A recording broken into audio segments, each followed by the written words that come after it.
Well, good evening. My name is Zachary Steele, and today I'll be discussing what I do, and that is the United States Air Force Security Forces. Brief overview, I'll be giving the description of my career field, a brief history of what we have done, and a future on what we were going to do, the three disciplines we specialize in, the gear that we carry, and the good, the bad, and the ugly. Air Force Security Forces, also known as Defenders, Gate Guards, Wingtip Walkers, Blue Berets, Sky Cops, glorified security guards, the infantry of the United States Air Force, annoying, pigs, 5-0, cops, and everyone's favorite, those a-holes who pull me over. Continued, main mission through Air Force doctrine is to protect the force. We serve as a basic law enforcement capacity for all Air Force installations. That means we're basically county cops assigned to Air Force bases.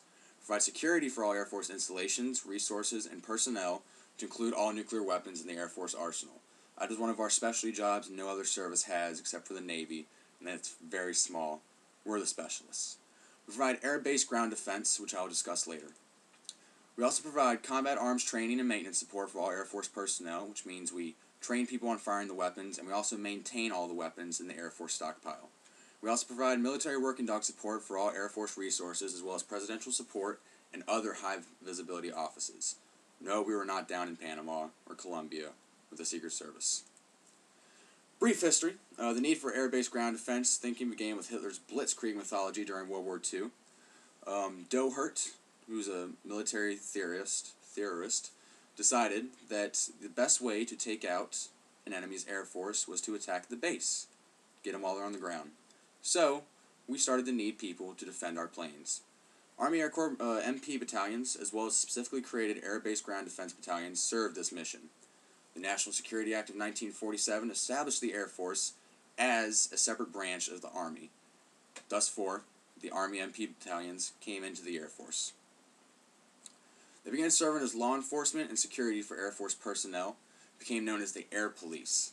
During the Vietnam conflict, a few years ahead, Army units were tasked to provide defense to U.S. Air Force bases.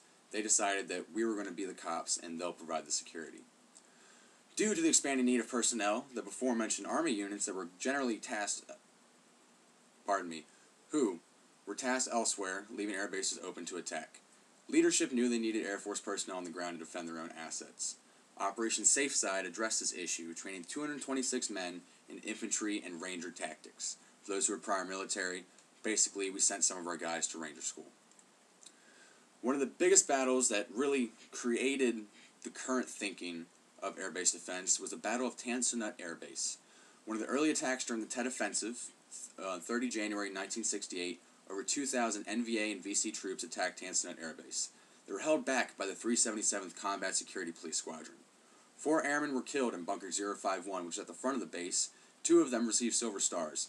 The 300-person squadron killed over 1,000 NVA and CV troops. The 4 airmen in Bunker 051 actually had confirmed kills anywhere ranging from 2 to 300, depending on who you're talking to. Vietnam to 1995, many changes to include the name, came from Air Force Security Police, and we had a separation of the career fields into combat arms, security specialists, and law enforcement. In 1996, the Khobar Towers bombing happened. An Air Force Security Forces member, who was a sentry on top of the building, noticed a truck acting suspiciously. He began evacuating personnel through an alternate route instead of the front entrance. The bomb detonated and killed 19 servicemen and wounded hundreds of others. The quick action from our Air Force Security Forces sentry saved countless lives.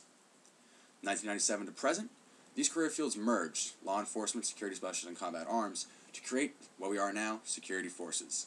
We've been active in the war on terror, defending air base from attack on a regular basis. We also augment U.S. Army and Marine Corps infantry and convoy security. 3 disciplines, again, are split into law enforcement, security, and air-based ground defense.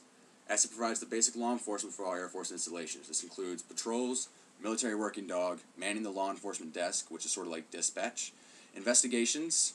If they're not major, if they're major, they go to the OSI, which is sort of like FBI. If they're minor, traffic, stuff like that, we handle. Emergency Services Team, which is our SWAT team, as well as specializing in community policing. Security-wise, we provide security for POTUS, which is the President of the United States, other nukes, and any assets the Air Force has. We're the ones providing security. We also specialize in air-based ground defense. For all Air Force installations, CONUS, which is continental U.S., and in the AOR, Air Responsibility. It's going to be in Afghanistan, in Iraq, so on and so forth. We can go to Ranger School, Sniper School. Some of the weapons we use, the M4 Carbine, the M107 Barrett, a lot of cool stuff. Basically, we specialize in integrated base defense, which is guarding our base from any attack. The gear. Some of the cool gear we carry, OC spray, which is pepper spray, the M40, which is a scoped rifle, sniper rifle, M240 Bravo, which is it's a machine gun, a medium machine gun, or light, depending on who you're talking to.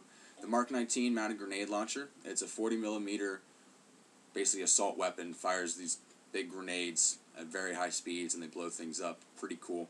The X26 taser, shoot it, hit somebody, they shake and stun. The Aspeton, which is used for compliance techniques and such. The M4, which is our main weapon, and the M9, which is our second main weapon. The M4 is a carbine, it's a rifle, and the M9 is a Beretta handgun, 9mm.